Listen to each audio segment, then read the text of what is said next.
Gloria a Dios. Bueno, vamos a utilizar el texto que utilizamos el viernes pasado, el cual es Juan 15, verso 7.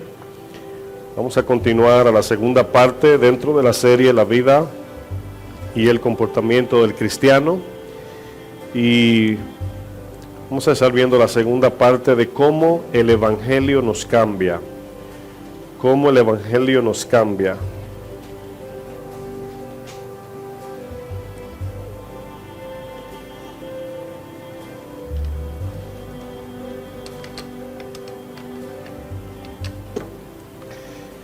Cómo el Evangelio nos cambia, segunda parte. Leemos del versículo 7. ¿Están todos allí? Dice, si permanecéis en mí y mis palabras permanecen en vosotros, pedid todo lo que queréis y os será hecho. Dice, en esto es glorificado mi Padre. ¿Cuántos quieren glorificar al Padre? Dice, en que llevéis mucho fruto y seáis así mis discípulos. Dice, como el Padre me ha amado, así también yo os he amado. Permaneced en mi amor. Verso 10. Dice, si guardareis mis mandamientos, permaneceréis en mi amor, así como yo he guardado los mandamientos de mi Padre, y permanezco en su amor. Estas cosas os he hablado para que mi gozo esté en vosotros y vuestro gozo sea cumplido. Este es mi mandamiento. Ahí notan dos puntos, y la idea es que viene desglosando qué significa permanecer, ¿verdad? Y aquí es donde va a dar la respuesta a qué significa permanecer en Cristo. Dice que os améis unos a otros, ¿qué dice luego? Como yo os he amado, el cual como yo os he amado significa que Cristo dio su vida por nosotros. Dice el verso 13 para confirmar la interpretación. Dice, nadie tiene mayor amor que este. Cuando nos preguntamos acerca de si de verdad estamos amando de manera cristiana, hay veces que nos confundimos porque a lo mejor le hicimos un favor o le dimos un servicio a alguien de manera momentánea. Y eso nos hace sentir bien, o sea, no está malo. Pero no miramos, ¿verdad? Algo tan simple, ¿verdad? Como a lo mejor regalarle a alguien $50 o servir o ayudar a alguien en la calle, sino cómo nuestro corazón cada vez más se está inclinando más y más a este tipo de amor. Dice, nadie tiene mayor amor que este. Dice, que uno ponga su vida por sus amigos. Vosotros sois mis amigos, ¿qué dice luego? Si hacéis lo que yo os mando. Bueno, cuando pensamos en la salvación, yo por ejemplo cuando analizo a los cristianos, maestros de la Biblia, predicadores, noto que por una parte no predican el Evangelio, ¿verdad? Por otro lado, en su mayoría, no todos, claro, los que sí lo predican lo dejan por la mitad. Y a veces nada más es la predicación del Evangelio que nos lleva al cielo. Y se olvida el Evangelio que cambia nuestro corazón aquí y ahora. Entonces, viendo los 3 puntos de la salvación, las 3 etapas, podemos decir, no son 3 salvaciones, pero se efectúa de manera, ¿verdad?, justificación, santificación y glorificación. La glorificación es cuando entremos a la perfección en aquel día. La primera parte hemos ya estudiado varias veces acerca de la justificación. ¿Qué es justificación? Bueno, esta parte de la salvación se le atribuye a nuestra entrada a la presencia de Dios. Acuérdense que estábamos separados de Dios, no teníamos comunión, relación con Dios. Cristo va a la cruz y a los que les reciben, a los que creen en su nombre, dice que les da la potestad de ser hechos hijos de Dios. Esa primera parte le llamamos, según la Biblia, justificación. ¿Cómo podemos ver esta salvación, esta parte de la salvación? Bueno, le podemos llamar salvación posicional.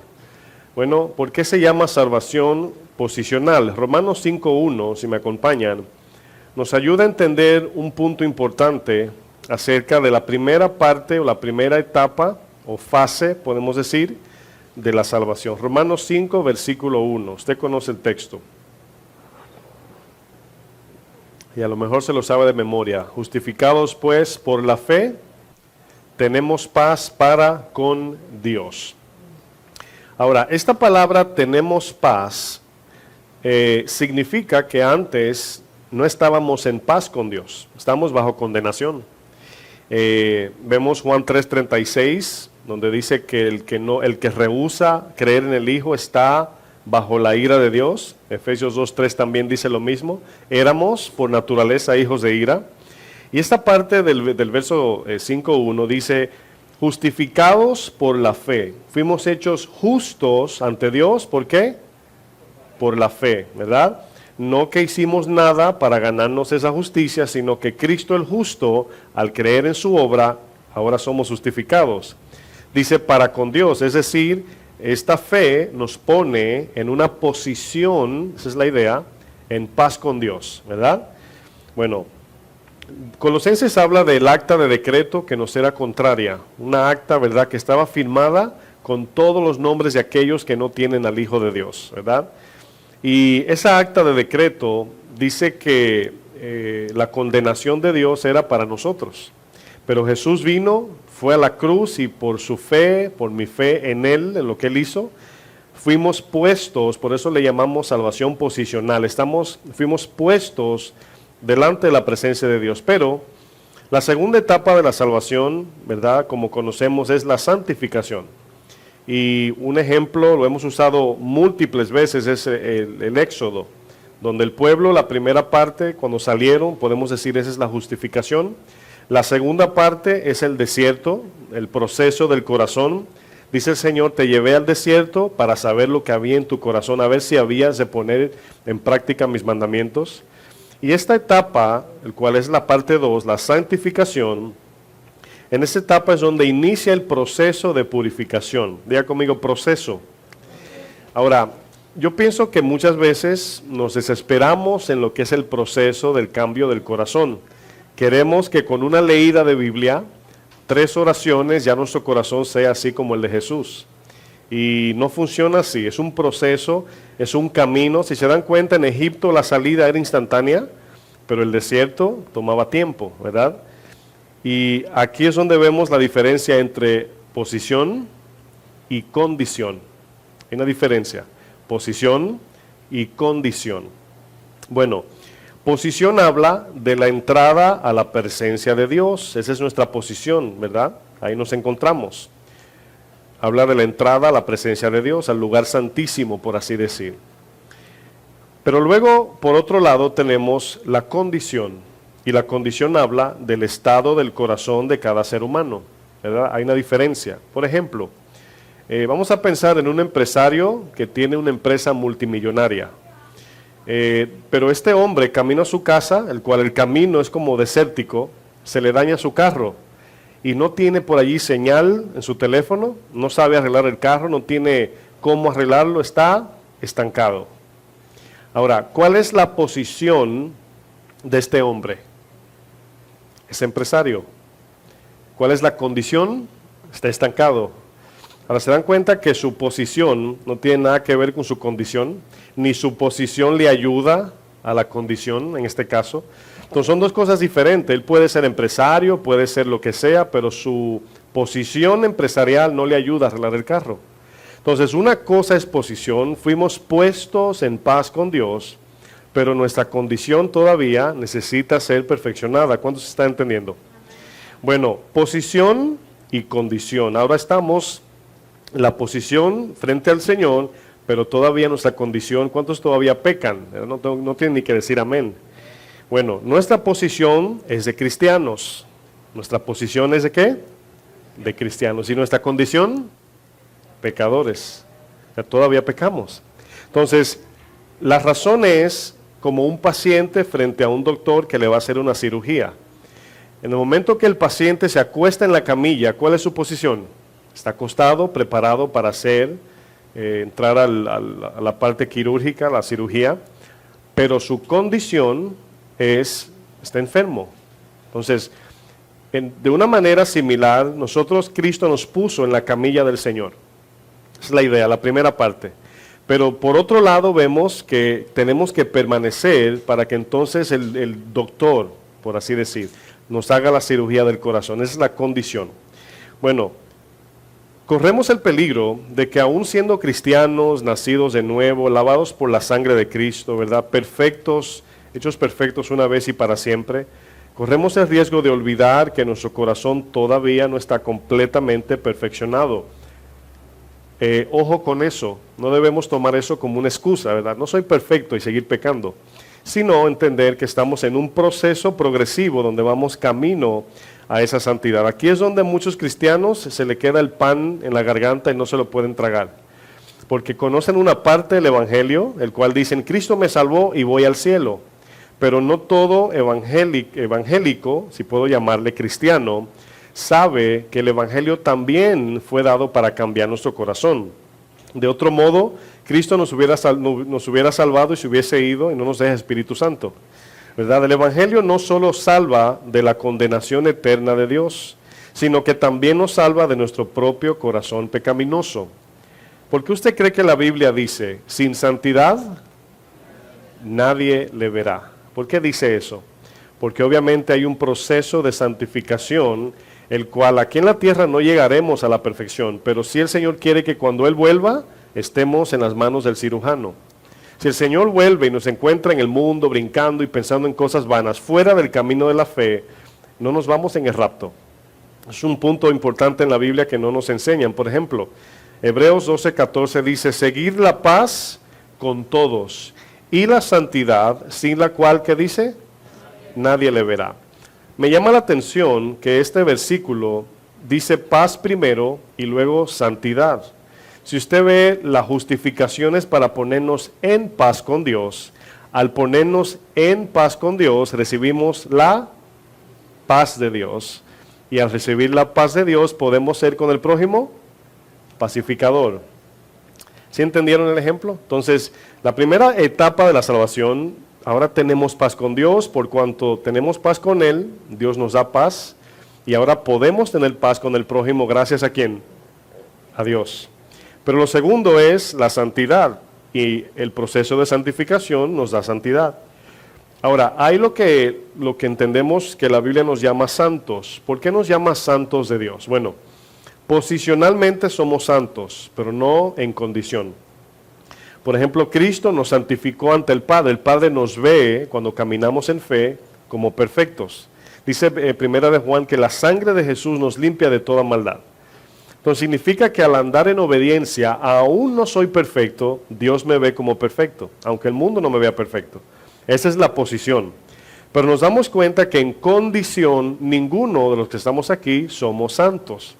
Pero cuando la palabra nos llama santos, nos está diciendo aquellos que viven separados para Dios, separados del mundo. Eso significa santo. La palabra santo significa separado, el cual Dios, hablar de su santidad, es decir, Dios está separado de todo y de toda malicia, contaminación, etc. En este verso de Hebreos 12:14 aparece la palabra seguir. Y esta palabra se refiere al alma, ¿verdad? No es como cuando un niño va detrás de una pelota, o no es cuando vamos detrás manejando de otro vehículo. Seguir aquí significa lo que el corazón busca.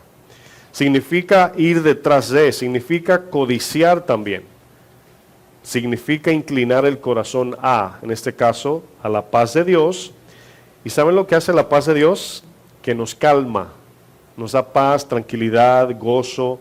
Pero la santidad nos permite tener relación entre hermanos, tener relaciones puras, santas, ¿verdad? Conforme a la palabra de Dios. Bueno, la paz es el estado sin culpa ante Dios y con el prójimo, obviamente, pero la santidad es la parte que purifica y perfecciona la relación. Cuando caminamos en la santidad de su palabra, podemos amar al prójimo como Dios nos ama. Cuando carecemos de la paz y la santidad de nuestro comportamiento, ¿verdad?, cristiano, es cuando se manifiestan las guerras, pleitos, celos, ¿verdad?, contiendas, etcétera. Y es aquí donde el Evangelio hace su trabajo perfecto al corazón del creyente. El Evangelio actúa en nosotros, los que confiamos en Cristo. Vamos al libro de Primera de Tesalonicenses, capítulo 2, verso 13.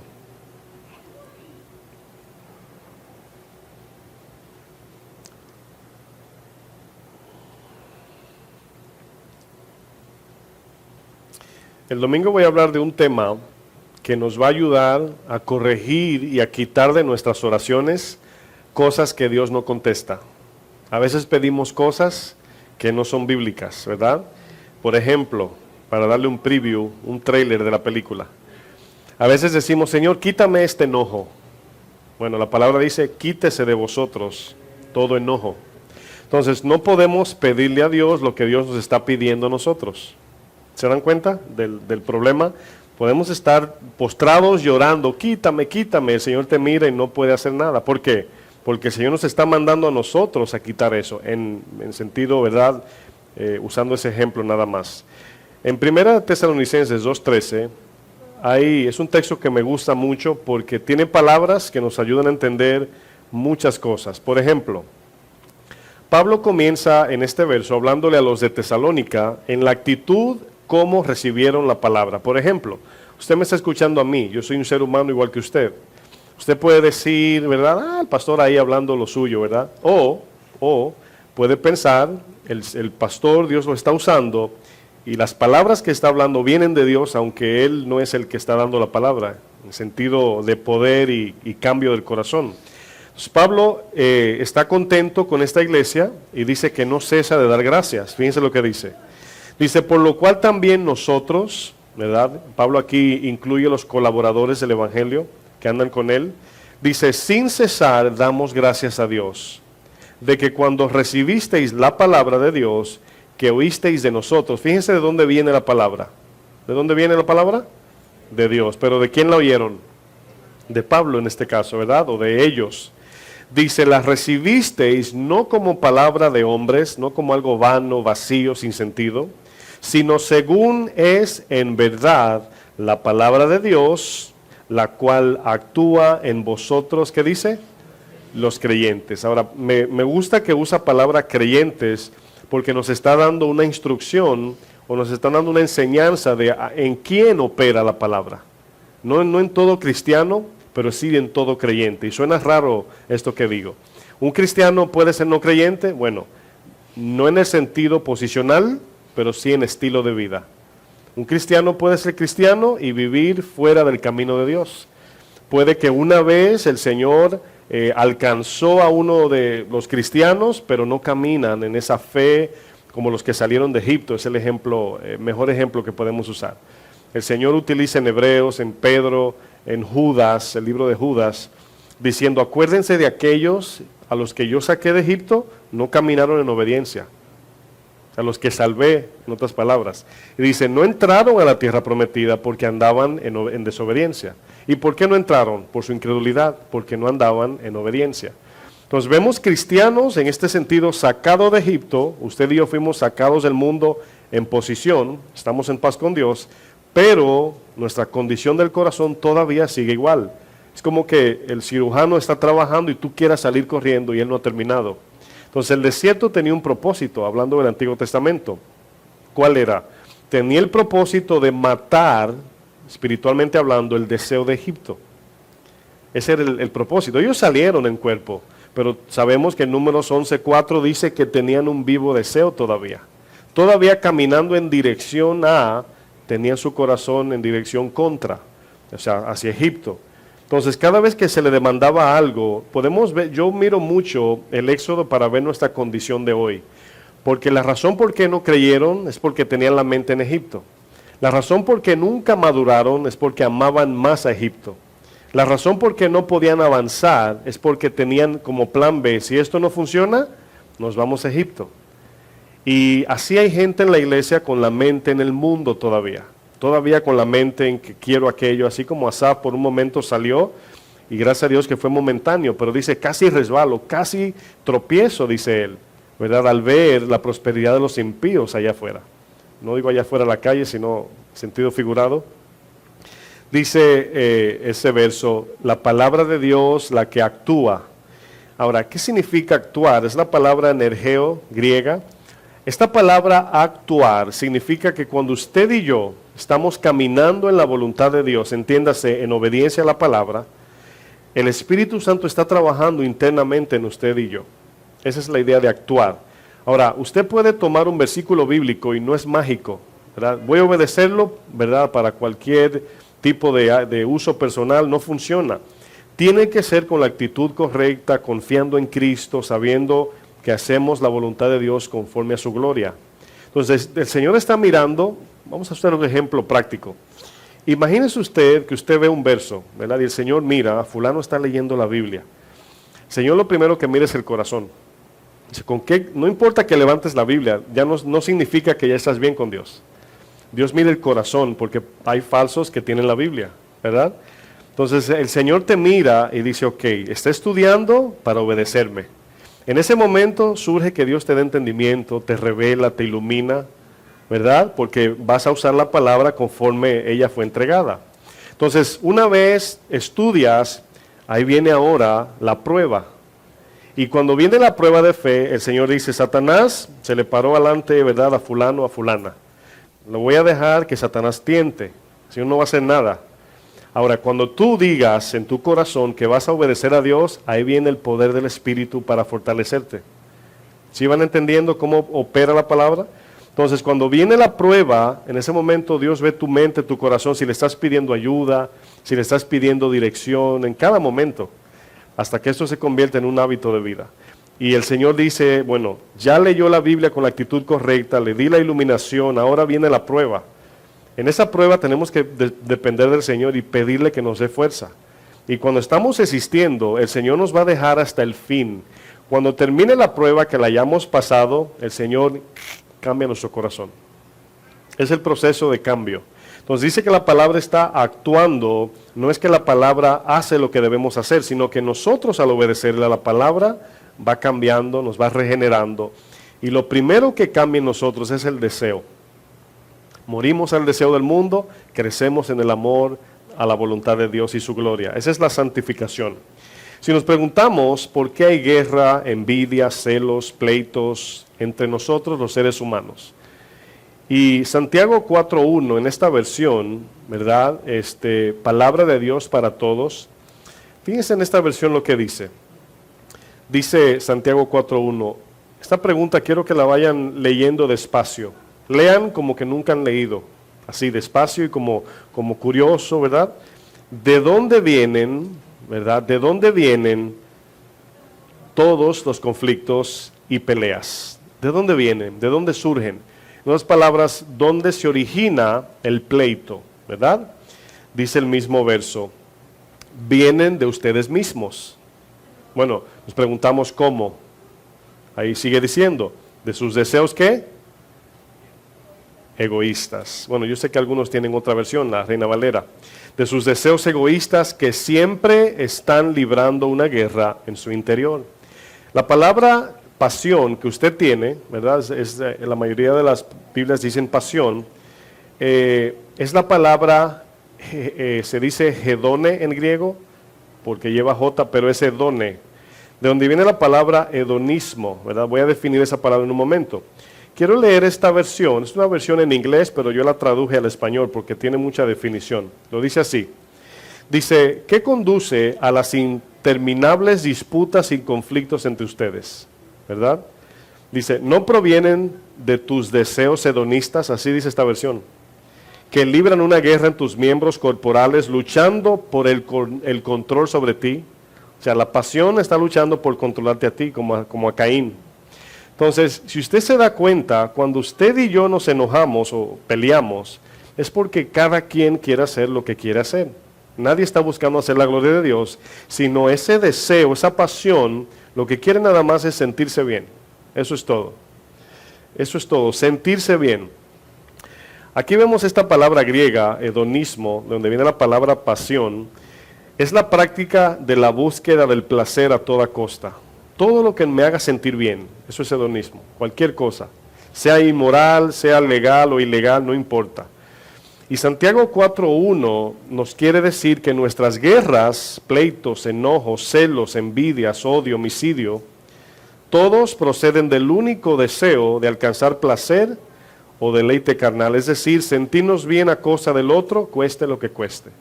O sea, no me interesa que mi discusión tenga sentido de progreso, edificación.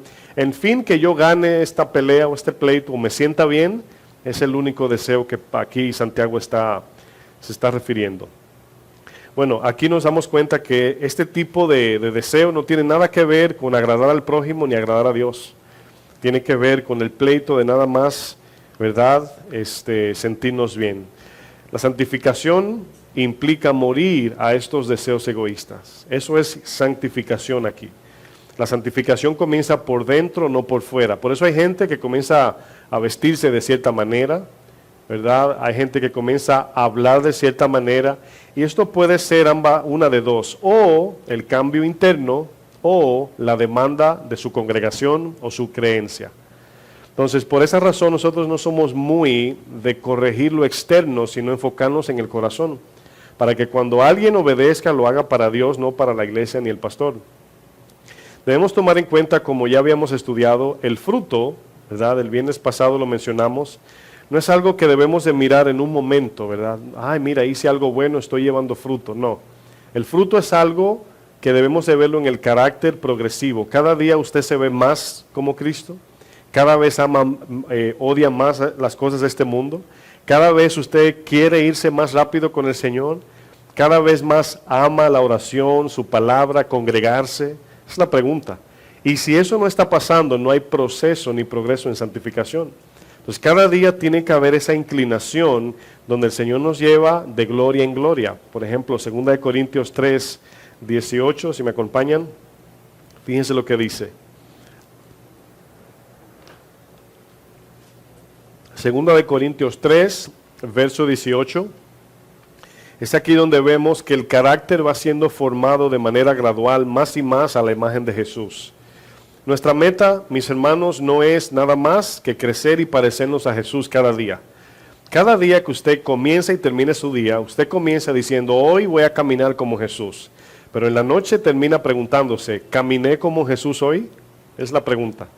Y siempre van a terminar diciendo que no. Pero a la larga, en esa práctica se va a dar cuenta que cada vez, así como Pedro le dijeron, tú hablas como ellos, que algo se va a ver en tu vida que se parece cada vez más a Jesús.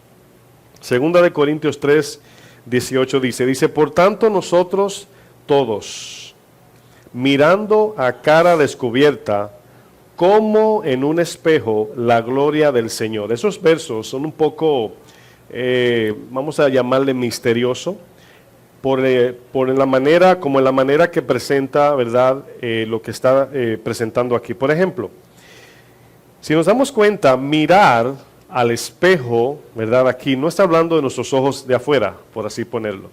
¿Se acuerdan cuando Jesús dice la lámpara del cuerpo, qué es? El ojo, ¿verdad? Entonces vamos a ver el ojo del alma mirando a Cristo, en este caso. Pero ¿dónde es que vemos a Cristo? ¿En sueños, visiones, en oración o en su palabra? En su palabra. Dice también Santiago que la palabra es el espejo que nos hace libre cada vez más, ¿verdad? Bueno, aquí nos damos cuenta que mirar a cara descubierta está hablando de nuestra parte espiritual, donde vemos a Cristo de manera espiritual, o sea, no con los ojos humanos. Fíjense lo que resulta al mirar la palabra de Dios, el cual es Cristo. Dice, somos transformados como de gloria en gloria. O sea, obviamente hablamos de la salvación en justificación, que va luego, santificación, y de tercero, glorificación. ¿Cuál es el fin del propósito? Glorificación. Pero vamos en progreso gradual de gloria en gloria. Vamos acercándonos más a la imagen de Jesús, ¿verdad? Pareciéndonos más a Él de una manera progresiva. Dice, somos transformados de gloria en gloria en la misma, y ahí está la respuesta, en la misma imagen ¿de quién? En la misma imagen del Hijo. ¿Cómo? ¿Por el poder de quién? Del Espíritu, el cual es el Señor. Ahora, fíjense aquí el juego en este verso. ¿Qué nos transforma si yo les pregunto? ¿Qué usted diría? ¿Qué es lo que nos transforma? ¿La palabra, Cristo o el Espíritu? El Espíritu, ¿qué más? Oí que dijeron los tres. Bueno, aquí obviamente es uno, Dios es uno, pero vemos la operación. Cristo es el modelo a seguir. La palabra es la instrucción a obedecer y el Espíritu Santo es el agente que cambia. Repito, Cristo es el modelo a seguir, la palabra es la instrucción a obedecer y el Espíritu es el agente que nos transforma. Entonces, fíjense que Cristo es a quien miramos en su palabra, ¿verdad? Cuando usted lee la Biblia, se va formando una historia de la vida de Jesús, de lo que Él hizo, quién Él es, cómo Él habla, todo lo que Él hizo. Y usted entiende que va conociendo de manera intelectual al Señor. Pero cuando usted obedece la palabra, usted comienza a conocer a Cristo de manera espiritual. Entonces, lo voy a repetir. Cristo es el modelo a seguir, la palabra es la instrucción a obedecer y el Espíritu es el agente que transforma. Si se quedaron atrás, me pueden preguntar. Cristo el modelo a seguir, la palabra, la instrucción a obedecer, el Espíritu, el agente que transforma. Esto nos da una idea de qué tenemos que mirar, en quién tenemos que confiar y qué parte nos toca a nosotros. Porque obviamente la palabra es dada como instrucción con el fin de que vayamos creciendo o siendo transformados de gloria en gloria. Ahora bien, ¿no les pasa que cuando ustedes tienen una mala actitud con alguien, ¿verdad? O reaccionan mal o dicen algo malo, qué sé yo, se malcomportan, por así decir. Inmediatamente usted está preparado para cuando lo vaya a hacer otra vez, hacerlo mejor. ¿Sí o no? Está pensando, dice, no, cuando lo vuelva a hacer lo voy a hacer así. Eso no es malo. Pero hay un punto importante. El cambio, repito, no es por fuera, primero es por dentro. Entonces, esto implica que tenemos que vivir una vida de confianza en su palabra y en el Señor y de oración. Porque cuando lo vuelva a hacer, si lo puedo hacer mejor otra vez, sin la ayuda del Señor, no estoy cambiando por dentro, solamente mi comportamiento está cambiando por fuera. Lo voy a explicar otra vez para no dejarlos medio confundidos. Suponiendo que yo, como tengo a Iván de frente, lo voy a usar de ejemplo, ¿verdad? Ofendo a Iván, le digo una mala palabra, por ejemplo. Y luego digo, wow, no debí decir eso, ¿verdad? Estuvo mal. ¿Cuántos creen que estuvo mal eso? Amén, ¿verdad? Bueno, a ver si están aquí. Luego, ¿cómo debería yo de pensar para corregir? Bueno, sabemos que tiene que haber arrepentimiento, pedirle perdón, pero ¿qué hago para volver otra vez y corregir mi corazón que no vuelva a suceder? Bueno, es sabio abstenerse de no hablar. Dice los proverbios que aún el necio cuando calla es tomado por sabio. Eso es bueno. Pero yo quiero que eso no acontezca más en mi vida. ¿Qué hago? Esa es la pregunta importante. Aquí es donde el Evangelio nos cambia. ¿Por qué? Porque Cristo vino a salvarnos no nada más de la salvación eterna, de la condenación eterna, para salvación eterna, sino también a cambiar nuestro corazón. Entonces aquí es donde la palabra tiene que actuar. Bueno, al yo hacer esto de nuevo, tengo que ir al origen de por qué yo hice eso. Decir, bueno, cuando algunos dicen, ay, se me salió. Bueno, no se salió de afuera, sino de adentro. Significa que hay algo en el corazón que debe ser limpiado, cambiado. Ahora yo tengo que volver a intentar esto, confiado en el Señor, en oración, ¿verdad? Y práctica repetidamente, conforme a lo que dice la Biblia. Ahora, la Biblia dice que nosotros vencemos lo malo haciendo ¿qué? Lo bueno. Romanos 12:21 dice eso. Yo venzo lo malo haciendo lo bueno. Yo voy a reemplazar mi mente de pecado con pensamientos bíblicos o espirituales. Ahora, fíjense la idea de que mientras más yo ocupe mi mente en cosas de la palabra de Dios, obviamente mi reacción va a ser bíblica, espiritual. Al principio va a ser una batalla, pero van a ver que progresivamente un día llegará que va a ser algo muy normal. Yo les aseguro que tienen cosas en su vida que ya murieron. Pero también les aseguro que hay cosas que usted quisiera de momento así como desaparecerlas ya. Pero se toma tiempo, es un progreso, es progresivo. Y esta palabra que acabamos de leer, 2 Corintios 3, dice que vamos de gloria en gloria. Yo pensaba en este proceso, yo decía, me gusta analizar porque de ahí saca uno información para uno practicar. Y yo pensaba, cuando pensaba en mi corazón así como el Señor cambiándome lentamente. Y es increíble, no sé si fue el Señor, pero sentí como que me dijo el Señor, cuando tú estás en cierta etapa, le vas a reflejar a Cristo en esa etapa a una persona. Cuando vayas a la siguiente etapa, le vas a reflejar a Cristo a otra persona. En otras palabras, en nuestro progreso de crecimiento, ministramos diferentes personas. Y de repente tú dices, no, yo estoy batallando, pero pasé esto. Y la persona te dice, wow, a mí me pasó lo mismo. O gracias por decirme eso, o qué sé yo, Dios va a hacer algo. Entonces, en todo el proceso de crecimiento, Dios tiene un plan. Porque si no fuese así, hubiese sido, ¿verdad?, un cambio de lunes a martes y ya, somos santos. Y es como un car wash que entras por un lado sucio y sales limpio. Y no funciona así, porque hay un plan que Dios quiere alcanzar por medio de tu proceso y el mío, aquellos que no le conocen. Y hay etapas donde yo me encontraba al principio y conocía mucha gente que le podía ministrar en esa área. Y mientras uno va creciendo, se va encontrando con gente con la misma situación. Y Dios te va llevando con ese propósito. Bueno, ¿qué significa más profundamente de gloria en gloria? Significa de transformación en transformación, ¿verdad? También habla de que mientras estamos en el proceso de santificación, nuestro corazón va en incremento en amar más la voluntad de Dios y obviamente y simultáneamente muriendo a los deseos de este mundo. Miren, no sé si se recuerdan del verso de Colosenses que dice, haced morir lo terrenal en vosotros, ¿verdad? Ahora, esa palabra lo que significa es, haz morir los deseos terrenales en tu corazón. Eso significa, esa es la idea. Entonces, cuando usted lee ese verso, usted no sabe qué hacer. Usted dice, ¿cómo hago morir los deseos? Bueno, ya lo dijimos, ocupados en los deseos de Dios. Y luego que Dios ve nuestra obediencia, miren, al principio la obediencia la vamos a hacer sin querer queriendo. ¿Quién dice si el chapulín o cómo? ¿Verdad? Chapulín, el chavo, ¿verdad?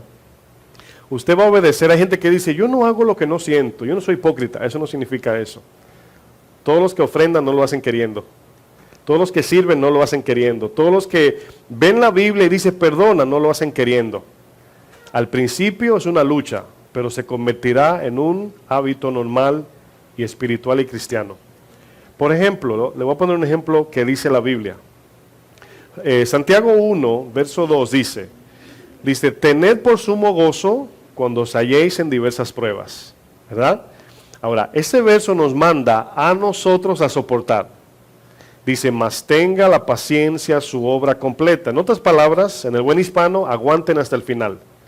Aguanten, o sea, ustedes y yo. Dice, para que al aguantar hasta el fin, dice, luego produzcan el fruto de paciencia. ¿Sí entienden el ejemplo? O sea, yo aguanto porque dice la Biblia, confiado en Jesús, le pido ayuda, etcétera. Pero soy yo el que aguanto. Y luego que aguanto hasta el fin del proceso de la prueba, al fin, si venzo, al final Dios produce en mi corazón un fruto. Cuando esa misma prueba vuelve, ya mi corazón no es que está capacitado sin necesitar a Dios, sino que se convierte ahora en un estilo de vida. Lo hago porque soy así. Entonces nos damos cuenta de un punto. Dios nos cambia en naturaleza y por ende producimos fruto. O sea, no es que voy a hacer cosas bíblicas, sino cuando Dios nos cambia, obviamente, usted habla español no es porque es hispano, sino porque aprendió español. Bueno, el Espíritu nos cambia, o sea, nos cambia en ser, en naturaleza. Y obviamente lo natural de hacer es las cosas de Dios, es un proceso. Vamos a usar ejemplos para tener un poquito más hacerlo más simple. El Evangelio es la revelación de la justicia de Dios para los que creen. Si yo les pregunto, ¿qué es lo que detiene a un hombre de entrar al cielo? Y es, para no extenderlo, su injusticia. Necesita ser una persona justa para ir al cielo. Bueno, la justicia de Dios viene por medio al Evangelio. Dice que el Evangelio revela la justicia de Dios. Bueno, en Romanos 1, 16 al 17, si me acompañan.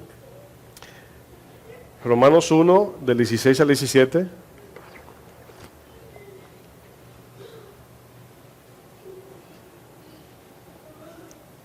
Fíjense lo que dice.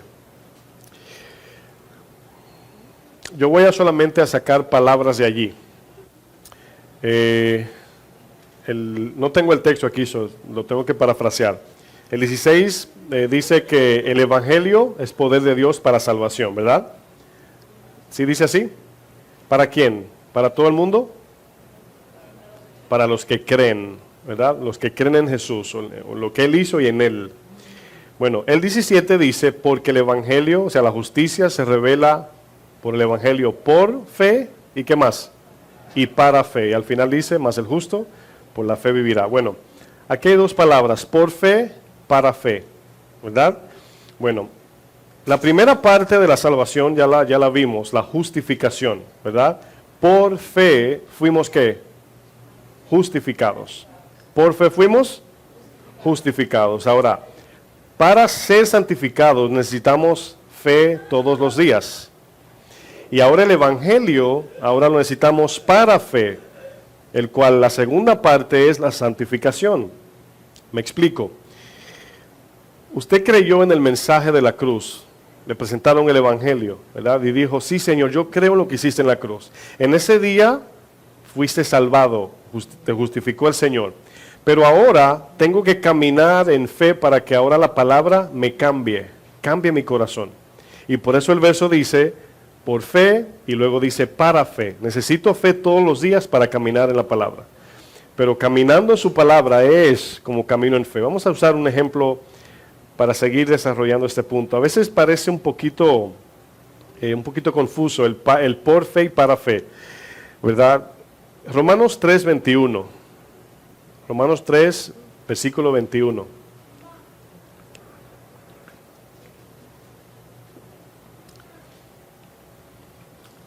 La primera fe, el cual dice por fe, habla de pagar nuestra deuda, ¿verdad? Hacer justicia.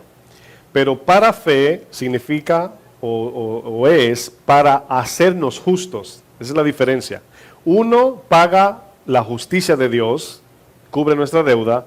El otro nos hace a nosotros justos para caminar en justicia. Romanos 3:21 dice, pero ahora, aparte de la ley, aquí la ley obviamente es la ley de Dios perfecta que nos condena a todos.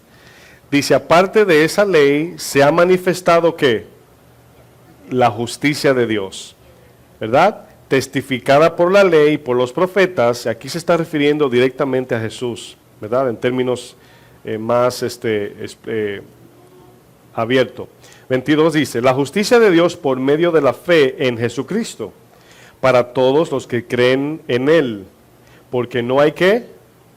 Diferencia, es decir, todos están bajo condenación, por cuanto todos pecaron y están destituidos de la gloria de Dios, siendo justificados, ayúdenme a leer, gratuitamente por su gracia, mediante la redención que es en Cristo Jesús, a quien Dios puso como propiciación por medio de la fe en su sangre. Es decir, cuando Jesús derrama su sangre, nos hace justos, ¿verdad? En posición. Dice más adelante, ¿por dónde ando? Dice, gracias, 26, con la mira de manifestar en este tiempo su justicia a fin de que Él, ¿quién es Él? Jesús, ¿verdad? Sea el justo y el que justifica al que es de la fe en Jesús. Ahora, todo lo que hemos leído, en resumen, significa, la ley nos condenaba, no la podíamos cumplir porque éramos injustos, pero por la fe en Cristo, el cual Él cumplió, ahora fuimos hechos gratuitamente justos ante Dios. Ahora, fíjense la pregunta que hace el 27. Dice, ¿dónde pues está la jactancia? O sea, ¿podríamos decir Dios me salvó porque me porto bien o porque yo lo hice bien? No, es por gracia, por lo que Cristo hizo.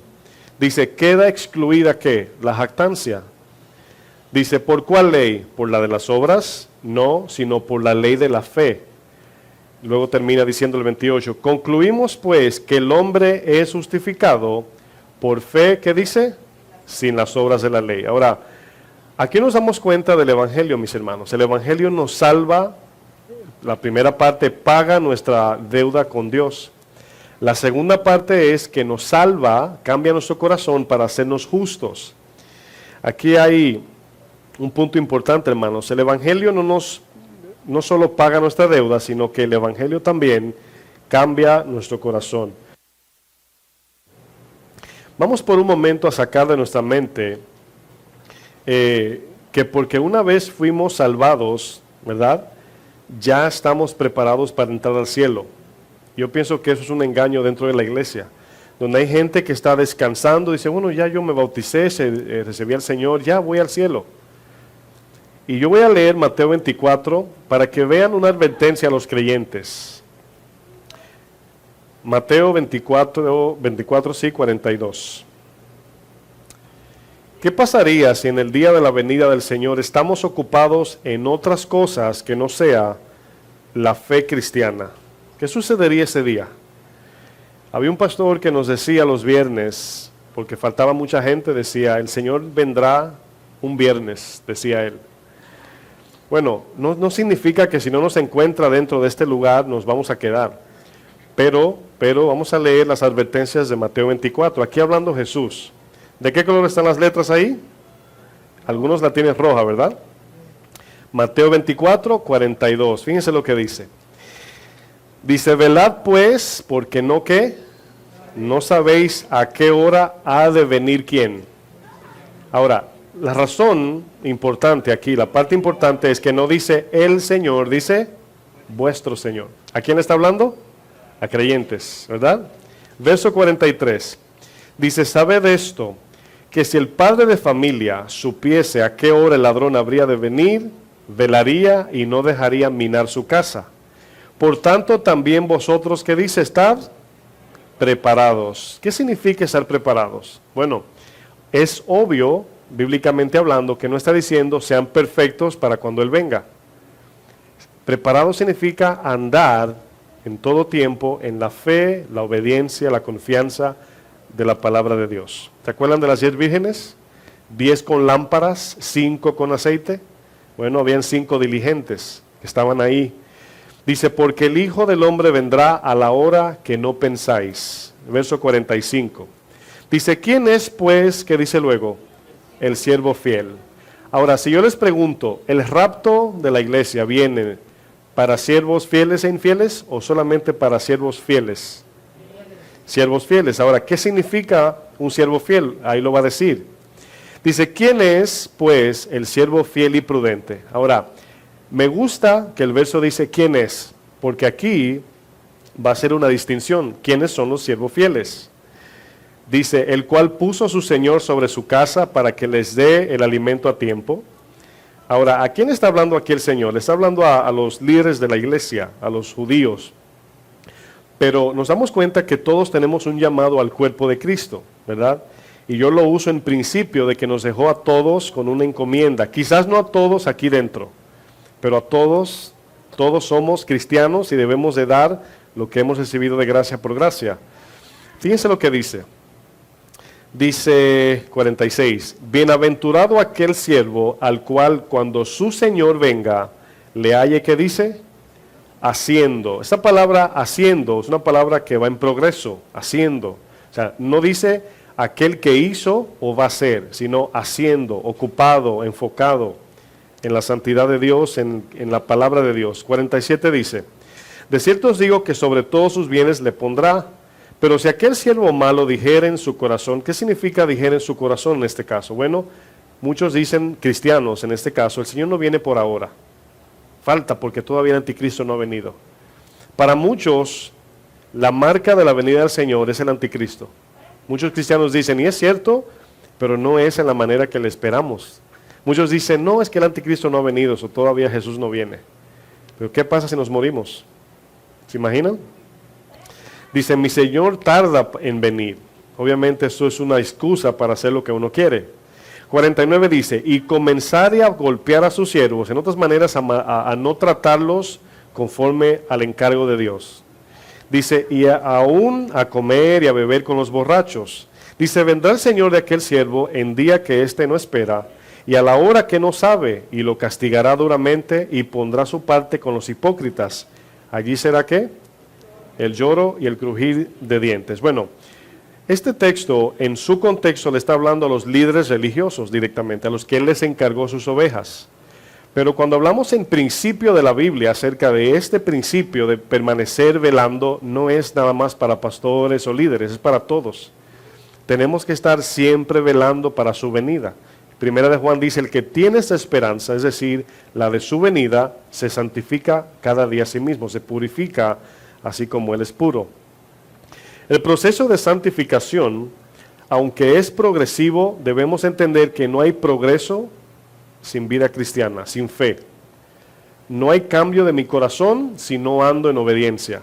O sea, no es algo mágico que al yo confiar en Jesús una vez, ya estoy metido en la máquina del Señor, o en la fábrica, en la procesadora, por así decir. Sino que el proceso de santificación es simultáneamente con la obediencia.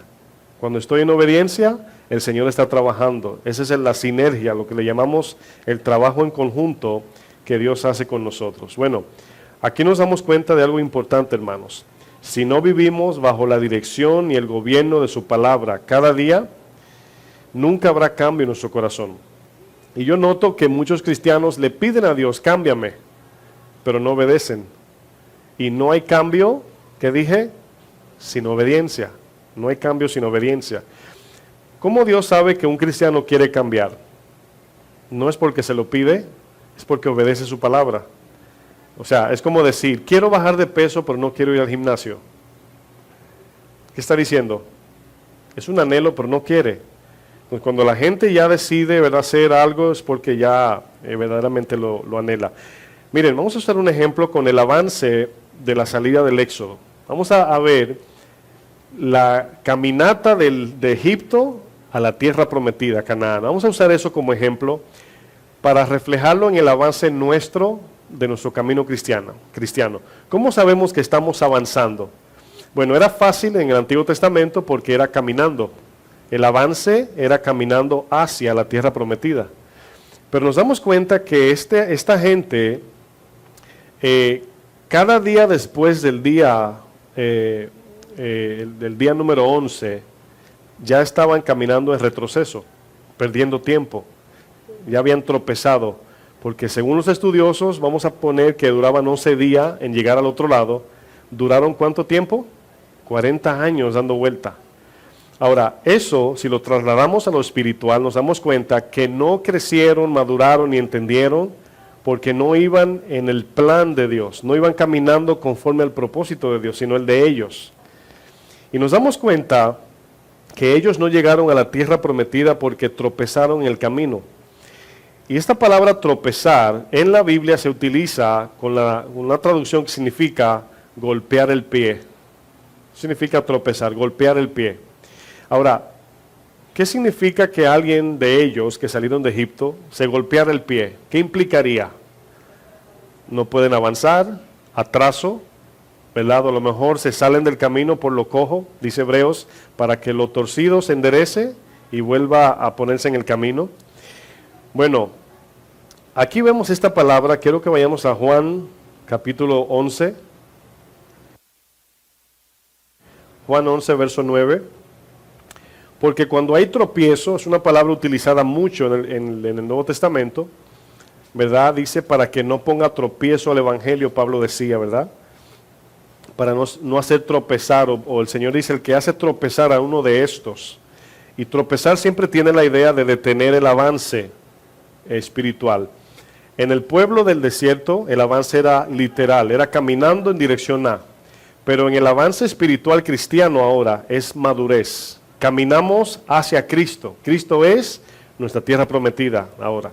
Entonces llegamos a Él, obviamente, allí es donde encontramos en Él gozo, paz, amor, los frutos. Ahora, ¿se acuerdan cuando enviaron a los espías a Canaán? ¿Qué trajeron de allá para acá? Frutos, ¿verdad? Uvas. Entonces, Canaán representa a Cristo, la tierra prometida, donde en Él, ¿verdad? Una vez le dije a mi esposa que la eternidad no es un lugar, es una persona, y suena raro, pero la Biblia dice que Él habita la eternidad, no que Él habita en la eternidad. El Señor no tiene dónde vivir en el sentido de espacio, sino Él habita la eternidad. La eternidad existe por medio de Él. Entonces, cuando ellos, usando el punto del fruto, volvieron, trajeron racimos de uva bien saludables y grandes. Fíjense la idea. Pero ahora encontramos ese fruto, es en Cristo. La tierra prometida es Cristo. Y cada vez más, como Pablo dice, yo lo único que quiero es alcanzarlo a Él. Eso decía Pablo en Filipenses 3. Bueno, en Juan 11, verso 9, hay un ejemplo que voy a usar. Dice, respondió Jesús, y para muchos que han leído esto, a lo mejor ahora lo van a entender. Dice, no tiene el día, ¿qué dice? 12 horas. Ahora, ¿qué está diciendo? Es un ejemplo refiriéndose a andar en el Espíritu. A veces, yo creo que hace poco, no sé cuándo lo dije, creo que fue ayer, dije que al mediodía en este mundo hay tinieblas. Al mediodía, cuando el sol está en el centro, hay tinieblas. Y Jesús dice, ¿no tiene el día 12 horas? ¿Sabe lo que quiere decir Jesús? Cuando trabajamos, ¿a qué hora trabajamos o debemos? Porque ya todo el mundo trabaja a todas horas. De día, si somos agricultores, vamos a poner, de día, aprovechando la luz del sol. De sol a sol se dice en mi país, ¿verdad? Así dicen allá, trabajo de sol a sol. El sol sale y se acuesta y estoy trabajando. Bueno, Jesús dice, ¿verdad? No tiene el día 12 horas, o sea, vas a trabajar de noche. Era ilógico en el contexto histórico de este tiempo. Jesús dice, el que anda de día no tropieza. ¿Sí entienden el ejemplo? Pero se está refiriendo a lo espiritual. Dice, porque ve la luz de este mundo.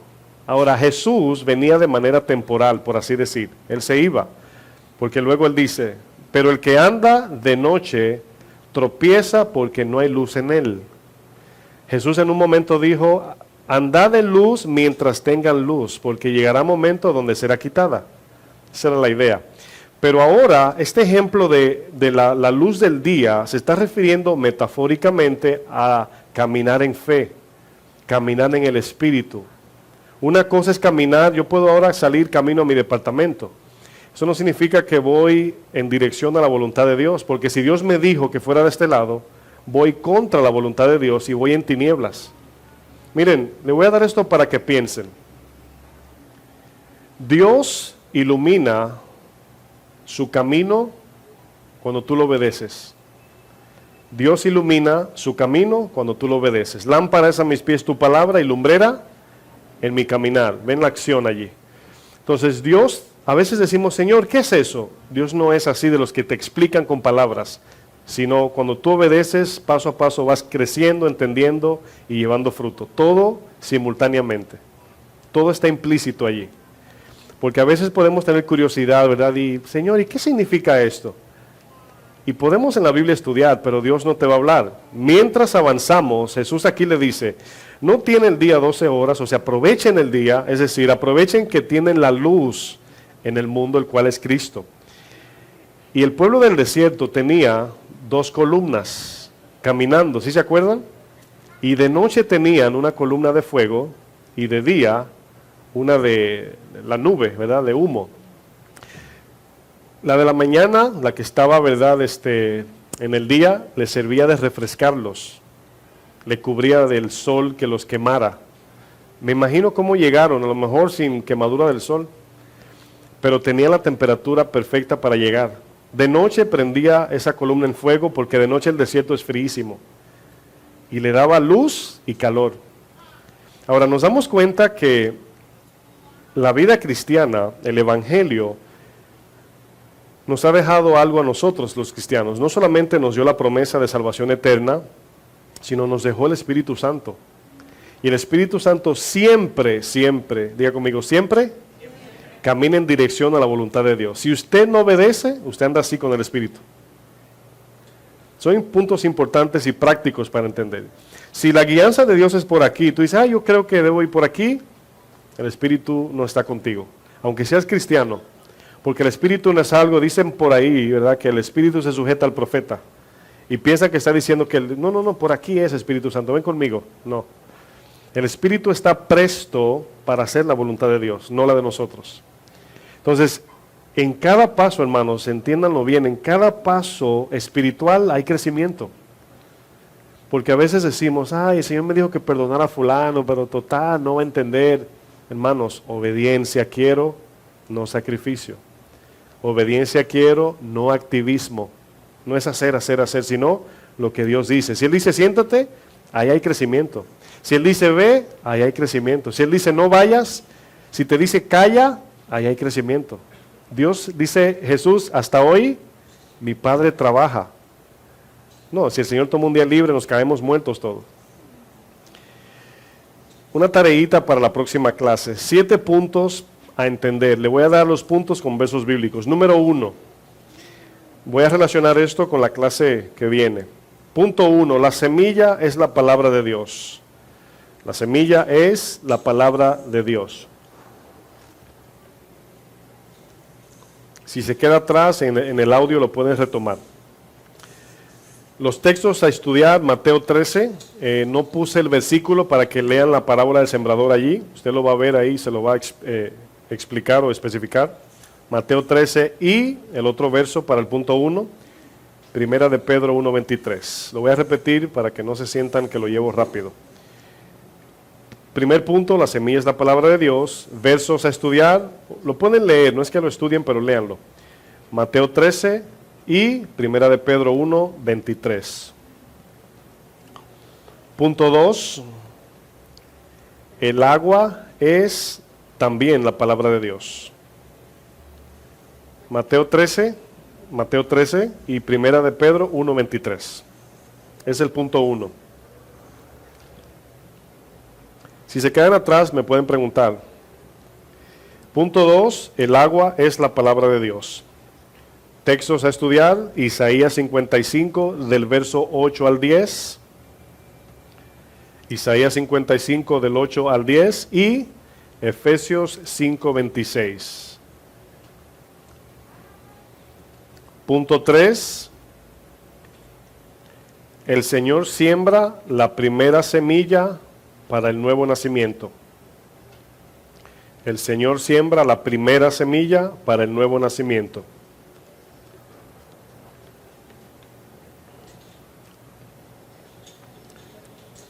El Señor siembra la primera semilla para el nuevo nacimiento. Versos, Juan 1, versículo 12. Juan 1, versículo 12.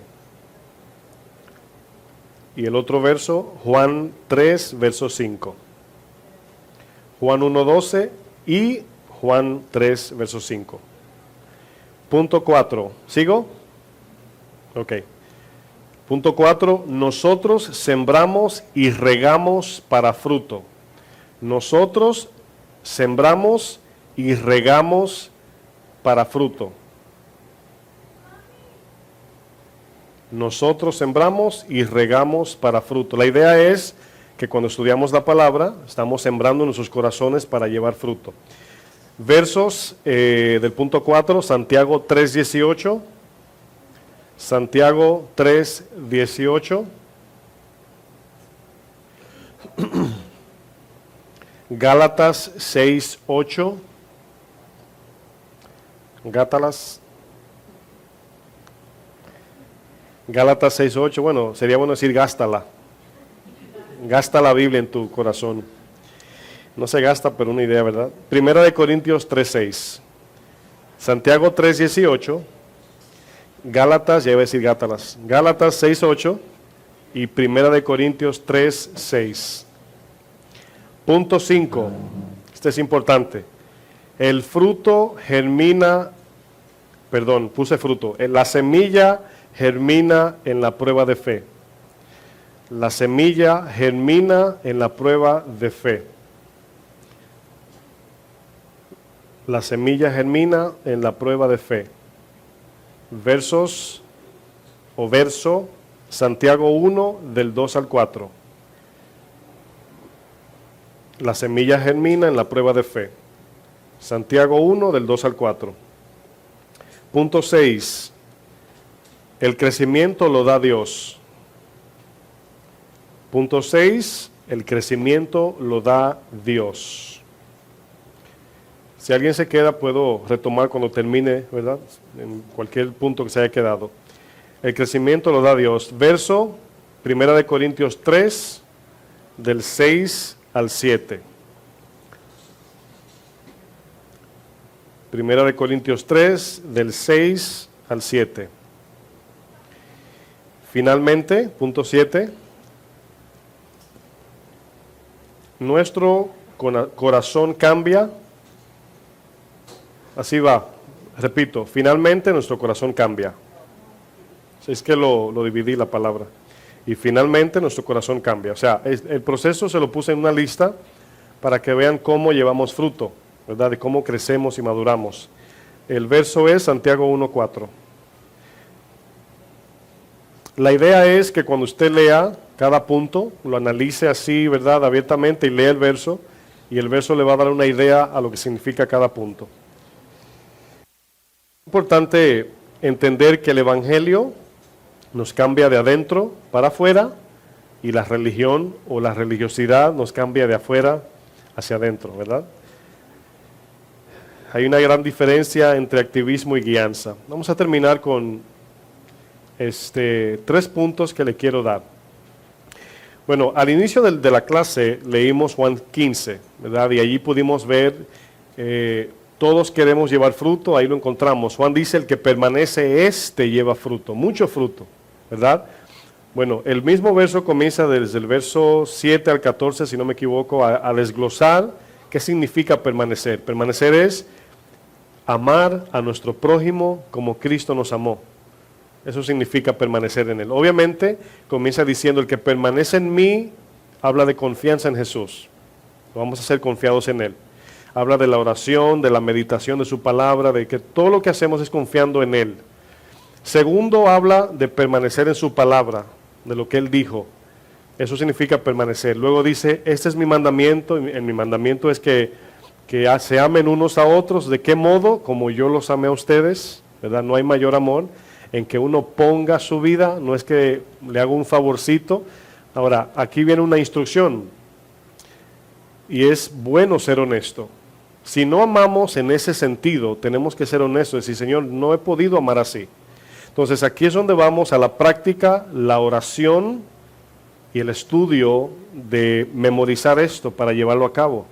Y con el tiempo, Dios nos va llevando al punto que vamos muriendo a este mundo y vamos creciendo en ese amor que Dios quiere que vivamos. Acuérdense que no es de hoy a mañana, es un proceso, pero mientras más diligentes somos, más fácil cambiamos, o no más fácil, más rápido, o sea, más avanzamos. O sea, véalo como 11 días y 40 años. Véalo así. Una pregunta y 3 puntos a dar. ¿Cómo saber si vivo, y esto se va a conectar con la clase que sigue, cómo saber si vivo bajo algún activismo o bajo la guianza del Espíritu? ¿Cómo saber si vivo bajo un activismo? Activismo es hacer, aún en la iglesia, o bajo la guianza del Espíritu. Eso es importante porque luego, cuando perdemos la guianza, ¿sabe qué sucede? Nos convertimos en competentes unos con otros. Si de momento hay una necesidad, todos quieren brincar porque mientras más hago, más fruto. Y no. Ahí viene la guianza donde el Señor le va a decir, a ti sí, pero a ti no. Vemos a Usa en la Biblia, su reacción natural es que si aparece una necesidad, brincó a agarrar el arca. Se le olvidó lo que dice la ley, que nadie más, aparte de los sacerdotes y levitas, le ponga la mano. Pero él, en su humanismo, brincó y agarró el arca y lo mató. Entonces no fue guiado por el Señor. Entonces fíjense la diferencia. Podemos estar ocupados, voy a hacer. Y no le digo que no al pastor. No, hay veces que Dios te va a decir, dile que no puedes. No importa, Dios te va a decir. Dile que sí, dile que no, dile que mañana, dile que, o sea, eso nos va a llevar a depender del Señor siempre, de no hacer nada sin consultarlo. 3 puntos para saber si no estoy viviendo en activismo, sino bajo la guianza del Espíritu. Es importante. Número 1, nuestra vida de oración. Si usted no ora, le pregunto, ¿cómo usted sabe que el Señor lo está guiando? ¿O cómo usted está mostrando la dependencia de que lo necesita a Él? No orar es una actitud de orgullo. Estamos diciendo, no lo necesito, a menos que me pase algo grande. Punto 1, nuestra vida de oración. Eso habla de que no estamos bajo activismo, sino guianza. Punto 2, reconocimiento de nuestra pobreza. Punto 2, reconocimiento de que somos pobres, de nuestra pobreza. Por eso le pedimos, no tenemos, ¿verdad? El tercero, muy importante. Punto 1, nuestra vida de oración. Punto 2, reconocimiento de mi pobreza. Y punto 3, nuestra búsqueda de su gloria. Todo lo que hacemos es para su gloria. Así es como sabemos que no estamos bajo activismo o bajo sacrificios humanos. Oración, reconocer que somos pobres en espíritu y todo lo que hago es con el fin de glorificarlo a Él. Póngale al ladito, en paréntesis, Juan 7, 17 y 18. Es un verso que leemos mucho porque dice, el que busca su propia gloria, habla por su propia cuenta, hace lo que quiere. Pero el que busca la gloria del que le envió, este busca hacer lo que Él manda. Y esto nos va a llevar a reconocerlo y también a pedirle en oración que nos dé instrucción. Usted nunca va a querer, eso no coincide. Alguien que dice, yo quiero hacer la gloria de Dios, quiero vivir para su gloria, y no ora y no busca sus palabras. O sea, está diciendo algo que no coincide. Porque si quiero vivir para su gloria, tengo que preguntarle qué es lo que Él quiere. Entonces, si yo digo quiero vivir para su gloria, lo primero es su palabra y la oración. Y esperar que Él me diga sí, no, calla, siéntate, para, vuela, salta, lo que Él te diga. Y ahí sabemos que no, eso mata el activismo. Amén. Vamos a orar, póngase de pie, por favor. Amantísimo Padre Celestial, te damos gracias, Señor. Te pido que tu Espíritu, Señor, nos siga instruyendo en esos pasos que nos llevan a una vida práctica, Señor. Hemos aprendido, Señor, que el Evangelio nos cambia de adentro hacia afuera. Mientras confiamos en Cristo, el proceso de santidad es efectuado, Señor. Tu palabra actúa en nosotros cuando vivimos en esa confianza plena en ti, Señor. Yo te pido, Padre, que nos ayudes, que nos sigas llevando hacia adelante, que nos sigas mostrando las áreas que debemos abandonar, Señor. Y que cada uno de nosotros podamos ver el fruto de lo que hemos estudiado, Señor. Entendiendo que no ocurre en un momento pronto, ni rápido, ni deprisa, sino que progresivamente, mientras permanecemos fieles, a largo plazo vemos el fruto permanecer en nuestros corazones, Señor. Bendice mis hermanos, aquellos que nos ven por internet también, Señor, y que tu palabra, Señor, siga llegando de tu parte para cambiar nuestras vidas, Señor. En el nombre de Jesús. Que el Señor nos bendiga, hermanos.